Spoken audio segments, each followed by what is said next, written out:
On the morning of January 5th, 1720, a Scotsman named John Law was handed the seals of office and made Controller General of Finances of France, the most powerful financial position in the largest economy in Europe. 11 months later, he fled the country in disguise. He died 9 years after that, in a rented room in Venice of pneumonia, hounded by creditors, owning almost nothing. The fortune he had built, and on paper he had been the richest private individual in the world, was gone. Worse than gone, the economy he had been hired to save was wrecked. France would refuse to issue paper money for the next 70 years. The trauma would shape French finance until the Revolution, and arguably beyond it. What happened in those 18 months between his appointment and his exile is the most important financial story almost no one tells you about, because it was the first time in the modern world that an entire economy was built on paper money, money backed by nothing but a government's promise, and the first time that money completely, catastrophically failed. It would not be the last. The same pattern, the same mechanism, the same ending has played out in Yuan dynasty China, in the American Confederacy, in Weimar Germany, in Zimbabwe, in Venezuela, in Lebanon. And the question this video is going to answer is the only one that matters when you live, as you do right now, in a world where every major currency is fiat money, paper-backed by nothing but promises. The question is, when does the promise break? And when it breaks, what survives? This is the story of John Law, the Mississippi Bubble, and the 700-year pattern that's still running today. Let's get into it. To understand why France handed its entire economy to a Scottish gambler with a murder conviction, you have to understand how desperate France was in 1715. On September 1st of that year, Louis XIV, the Sun King, the man who had ruled France for 72 years, died. He left behind a kingdom in financial ruin. The numbers are staggering. France's national debt at his death stood at roughly 2 billion livres. Its annual tax revenue was 145 million livres. Its annual debt service, just the interest, just keeping the existing debt from defaulting, was 165 million. France was paying more in interest than it was taking in from taxes. It was, in modern terms, mathematically bankrupt. Compare that to 32 years earlier. In 1683, when Colbert, Louis XIV's great finance minister, died, the debt was 240 million livres. In one generation, debt had grown ninefold. The wars had eaten everything. The War of Spanish Succession alone had cost France almost 2 billion livres. There was no fixing this through normal means. The tax base was already squeezed dry by the fermiers généraux, the tax farmers, a class of private contractors who collected taxes for the crown and skimmed enormous fortunes off the top. The new regent, Philippe Duke of Orléans, ruling for the 5-year-old Louis XV, looked at the books and saw 3 options. Default outright, which would destroy France's credit for a generation. Devalue the coinage, which had been done before and never solved anything for long. Or do something completely new. This is when he met John Law. Law was 44 years old, born in Edinburgh to a goldsmith banker family. Inherited wealth, gambled it away in London by the time he was 23. On the morning of April 9th, 1694, in Bloomsbury Square, he killed a man named Edward Bow Wilson in a duel, single thrust of a sword. Sentenced to death for murder, sentence reduced to manslaughter, then he simply escaped from prison and fled to the continent. For the next 20 years, he traveled Europe, Amsterdam, Genoa, Venice, funding himself by gambling professionally and exceptionally well. But he wasn't just gambling. He was watching. He was studying every banking system he encountered. The Bank of Amsterdam, the Italian merchant banks. He was building a theory. In 1705, he published it, a book called Money and Trade Considered, in which he argued something genuinely radical, that gold and silver were not really money. They were just one possible form of money. The real driver of economic growth wasn't the supply of metal, it was the supply of credit. If you increase the money supply through paper notes, paper backed by something tangible like land, you could stimulate trade, employment, and national wealth. The Scottish Parliament rejected the proposal, so Law took it to France. By 1715, when he sat down with the regent, Law could explain, clearly, persuasively, with more sophistication than anyone in the French court, exactly how he could solve France's debt crisis. Not by paying it down, by replacing the entire monetary system. The regent listened. The regent agreed. And that decision is what set everything in motion. What Law built between 1716 and 1720 was the most sophisticated financial machine the world had ever seen. To understand what came next, you have to understand the four moving parts. In May of 1716, Law founded the Banque Générale, France's first private bank with the authority to issue paper notes, billets de banque. These notes were initially backed by deposits of gold and silver, and crucially, they were accepted by the French government for tax payments. That last detail is what gave them real value. If the king will accept paper to pay your taxes, paper is money. In August of 1717, Law acquired controlling interest in the Mississippi Company, officially the Compagnie d'Occident. On paper, this company had a monopoly on the trade of French Louisiana, which at the time meant the entire Mississippi River basin, from the Gulf of Mexico to the Great Lakes. The company also controlled the tobacco monopoly, the beaver fur trade from Canada, and a share of the slave trade. Initial shares were priced at 500 livres each. Now here is what nobody mentions when they tell this story. Louisiana in 1717 was almost entirely fictional. Law's promotional materials described New Orleans as a prosperous town of nearly 800 very comfortable houses, each with 120 acres of land. When Governor Bienville filed his actual report from New Orleans in 1719, he described what was really there. 4 simple houses, total, whose residents survived only by trading with the native peoples. There were no precious metals. There were no thriving plantations. There was almost nothing. But the shares were real. And the shares were going to be sold to investors who couldn't possibly check. In 1719, Law merged the Mississippi Company with every other French overseas trading company. The Senegal Company, the East Indies Company, the China Company. The result, called the Compagnie des Indes, held a total monopoly on every aspect of French overseas trade. There was now no foreign commercial activity France could engage in that did not flow through Law's company. In December of 1718, the Banque Générale was nationalized. It became the Banque Royale. Private shareholders were paid out at 5,000 livres per share. From that moment on, the bank was a department of the French state, and the state could print as many billets de banque as it wanted. Now look at what Law had built. He had a bank that could print unlimited paper money. He had a company that owned all of France's overseas trade. The bank's notes paid for the company's shares. The company's profits, promised, projected, advertised, backed the value of the notes, and both sides were guaranteed by the French state. It was a closed loop.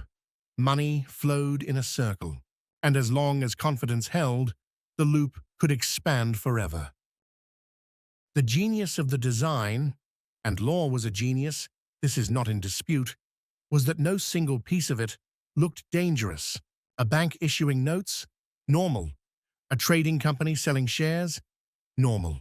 A government accepting paper for taxes? Sensible reform. A merger of trading companies, efficient consolidation. Each piece on its own was defensible. The danger was in the geometry. Each piece was holding up the next, and the foundation under all of it, the actual revenue from Louisiana, from Senegal, from the East Indies, did not exist at the scale required. The numbers were promised, not earned. This is the first principle, and we'll come back to it. A financial system that works by all parts holding each other up has no margin for a single piece to fail. When confidence breaks anywhere in the loop, it breaks everywhere. But in 1719, no one was thinking about confidence breaking. In 1719, everyone was getting rich. Let me give you the share price progression, because this is the part where history stops feeling like history and starts feeling like something you have lived through. January to 1719, 500 livres per share. May 1719, still around 500.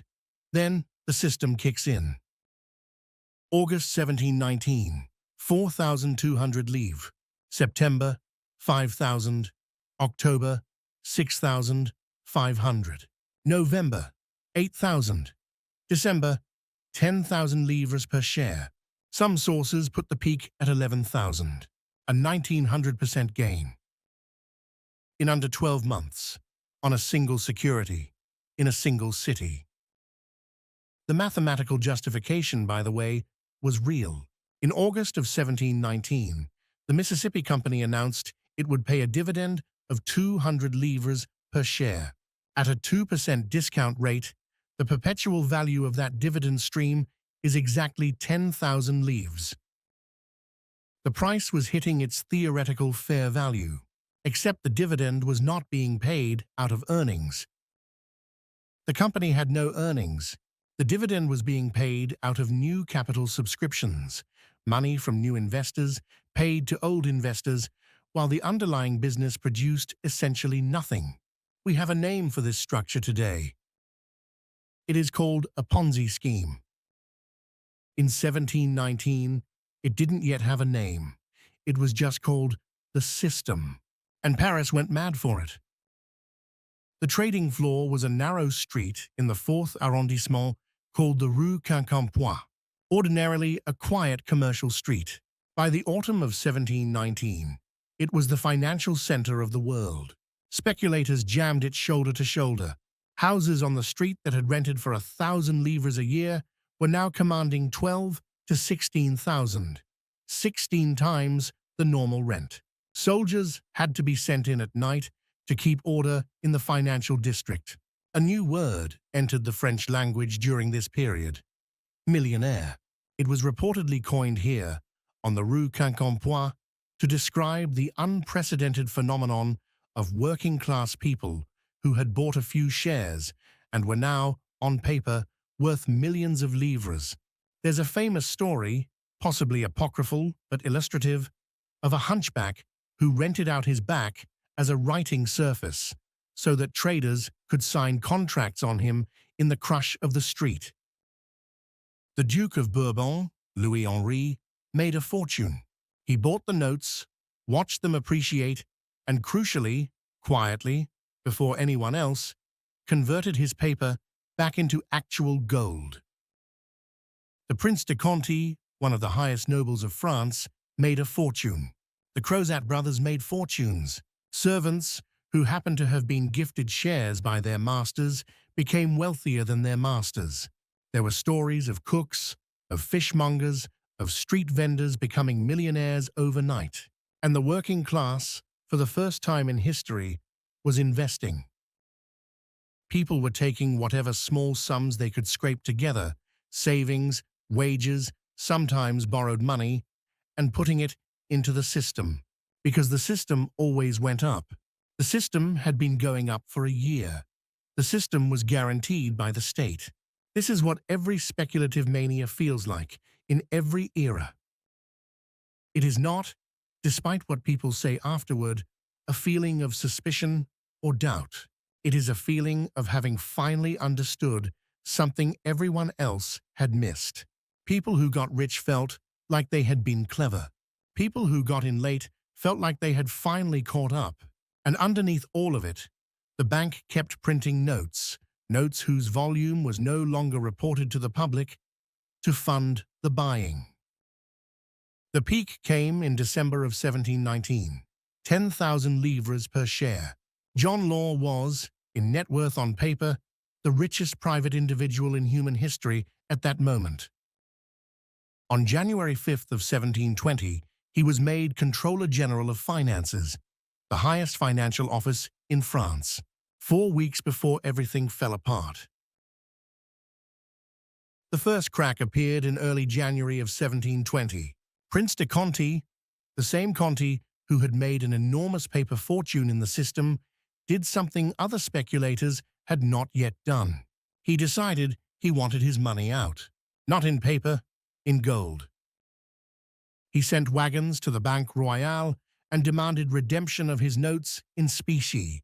According to one source, his withdrawal filled 3 carts. According to another, on March 2nd of 1720, he withdrew 14 million livres in gold across several large carts. Either way, Conti walked away from the system with the underlying metal that the entire structure was theoretically backed by. Other nobles noticed. Other nobles started doing the same. The Duke of Bourbon had already done it quietly months before. Now it was happening visibly. Law saw what was coming, and he made the decision that turned a correction into a catastrophe. In January of 1720, he limited gold redemption to 100 livres per transaction. In February, and this is the moment historians point to as the breaking point, he issued an edict making it illegal for any French citizen to possess more than 500 livres in coin. Not 500 per transaction, 500 total.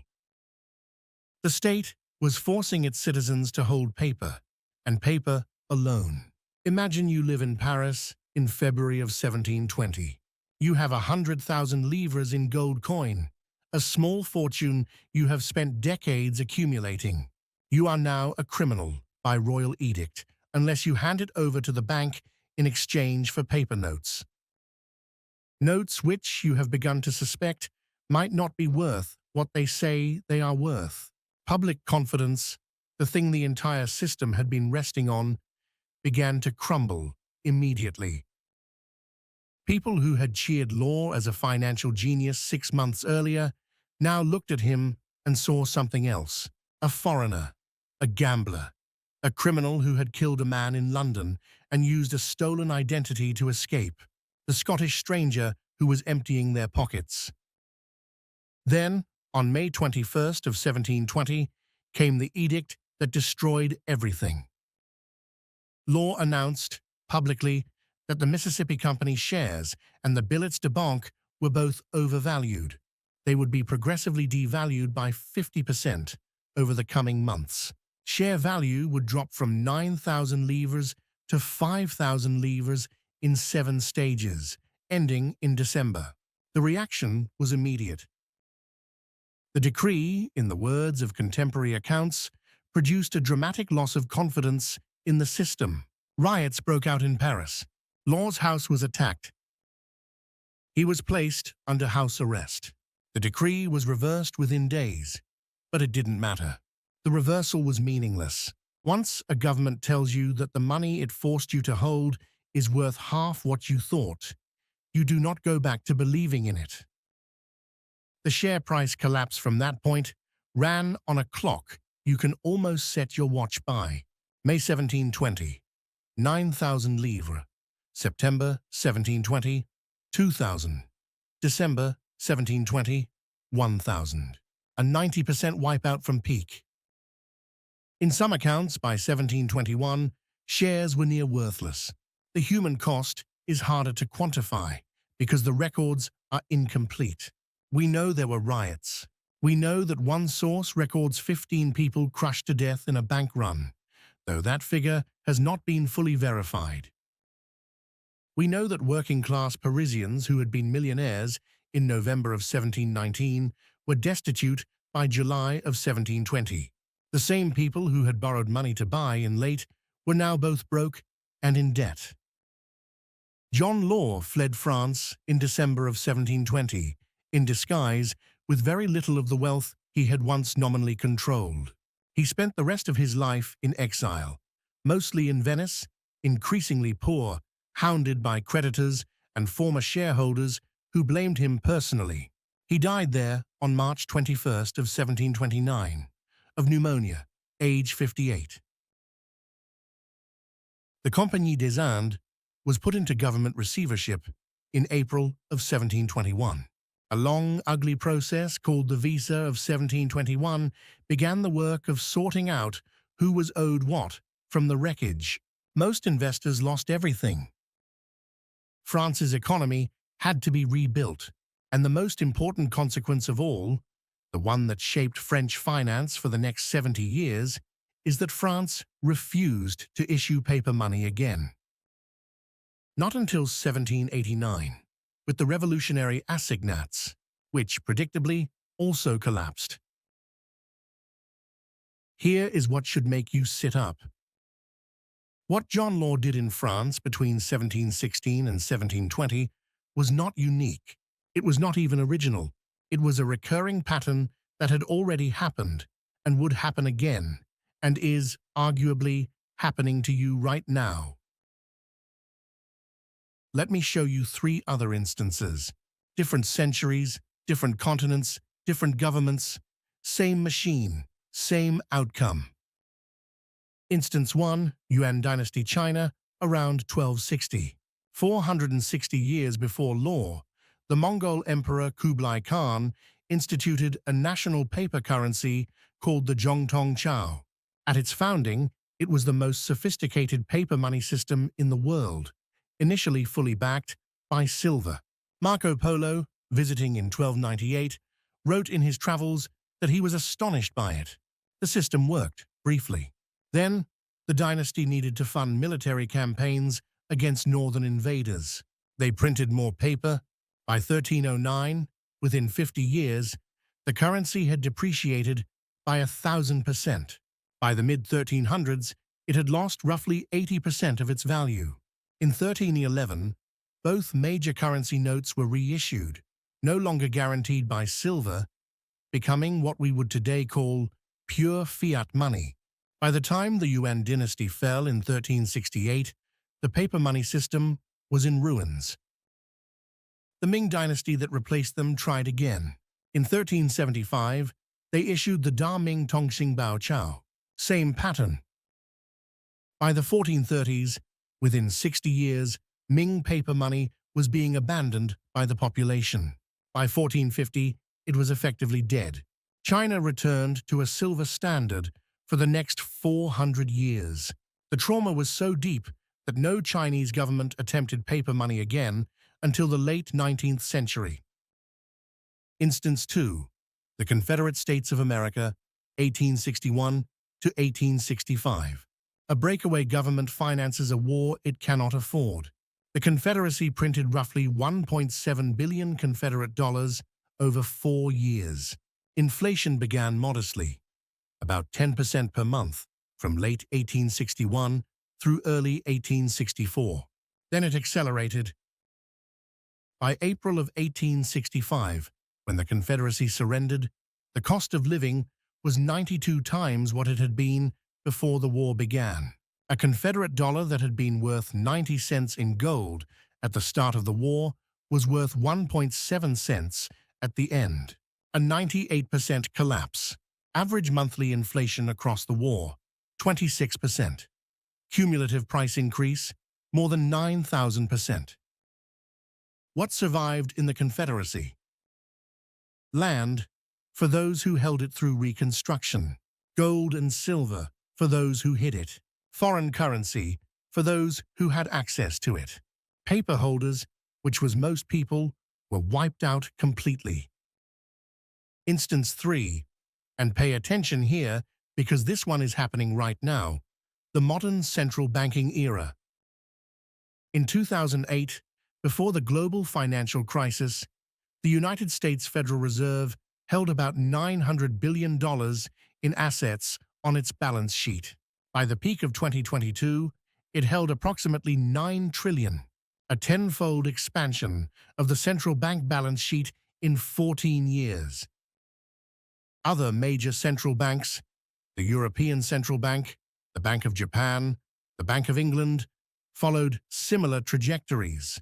M2 money supply in major economies grew by extraordinary amounts during the COVID period. And what has happened to fiat currencies in this same period? The Lebanese lira has lost more than 95% of its value since 2019. Argentina has been in a near-permanent state of currency depreciation. The Turkish lira has lost the majority of its value against the dollar in just a few years. Venezuela went through outright hyperinflation that erased the savings of an entire population. These aren't ancient history. The Lebanese lira collapse is happening as you watch this video. The people who held their savings in Lebanese banks in 2019 and were assured those savings were safe discovered between 2019 and 2022 that they were not safe. The banks froze withdrawals. The official exchange rate diverged from the real rate by 10 times, then 20 times, then more. Middle-class families who had spent their entire lives saving were suddenly poor. People who had owned land, gold, or foreign currency outside the Lebanese banking system were comparatively fine. The pattern repeats because the mechanism repeats. Government runs out of real revenue. Government finds it can issue paper claims faster than the real economy generates value. Confidence holds for a while, sometimes years, sometimes decades. Then confidence breaks. When it breaks, paper assets get repriced towards zero. Real assets, land, productive enterprises, certain commodities, survive in real terms. They might fall in price, but they do not go to zero. Paper, by contrast, can. So here is the lesson. The same lesson Yuan dynasty Chinese learned in 1350. The same lesson Confederate Southerners learned in 1865. The same lesson 18th century French peasants learned in 1720. The same lesson Lebanese savers learned in 2020. Fiat money is not money. Fiat money is a claim on a government's promise. Most of the time, that promise is honored. Some of the time, a percentage of the time that is much higher than people are comfortable acknowledging, it is not. Every fiat currency system works until it doesn't. There is no recorded historical case of a fiat currency that survived indefinitely. They have lifespans. The lifespans vary, some 70 years, some 300, but they are finite. The euro is 26 years old. The post-Bretton Woods dollar is 55 years old. These are young currencies by historical standards. Now, I am not telling you the dollar is collapsing tomorrow. Predicting the timing of currency crises is the fastest way to be wrong in public. I am telling you something more useful, which is this. The pattern by which fiat currencies eventually fail is well documented and consistent, and the asset behavior during those failures is also well documented and consistent.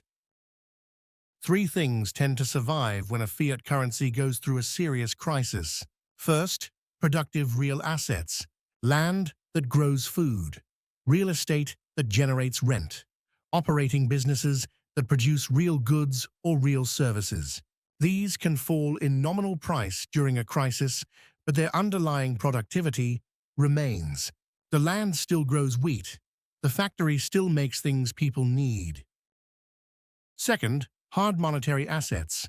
Gold has retained its function as a store of value across every fiat collapse on record.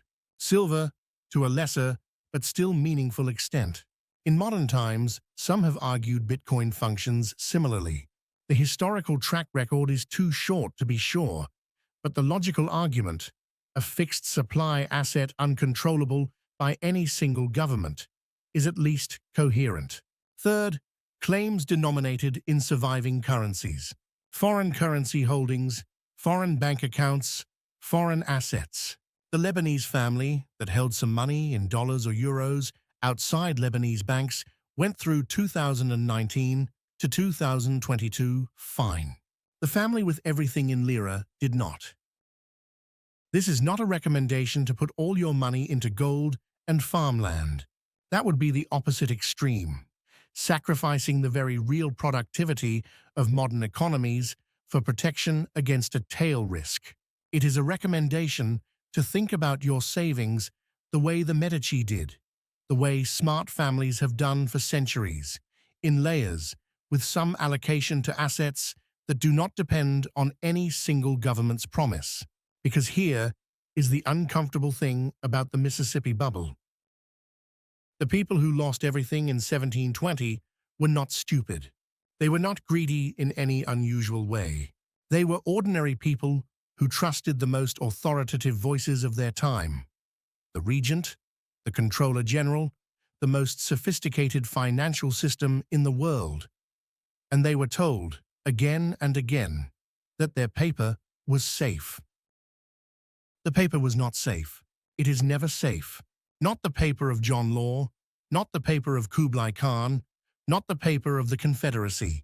Paper is a promise. Promises break. Let me leave you with one image. In March of 1729, John Law was dying in a rented room in Venice. He had no estate worth mentioning. The fortune he had once nominally controlled, the largest paper fortune any private individual had ever held, was gone. His only consolation, in his final years, had been a small collection of paintings he had managed to keep through his exile. He sold them off, one by one, to pay for food and lodging. 9 years before, he had been the most powerful financial figure in Europe, by some measures, the richest man alive. The system he had built, the bank, the company, the unified colonial monopoly, the paper currency, was, on its own terms, brilliant. It might even have worked, some economic historians argue, if he had been more patient, if confidence had held a little longer, if the regent had given him 3 more years. But it didn't hold. It never holds. That is the thing about systems built on confidence. They cannot survive the moment confidence is tested, and confidence, eventually, is always tested. The fortunes that survived 1720 in France were not the paper fortunes. They were the land fortunes, the merchant houses with overseas trade not denominated in livres, the families with gold buried in country estates, the provincial nobility who had never trusted the system enough to convert their holdings. When kings default, when governments break their promises about what their paper is worth, the smart money is not the money in the king's vault. It's the money outside the system entirely. That's the Mississippi lesson. It cost the French 70 years of paper money trauma, and arguably contributed to the conditions that produced the revolution 69 years later. We have the benefit of their mistake. The question is whether we'll learn from it.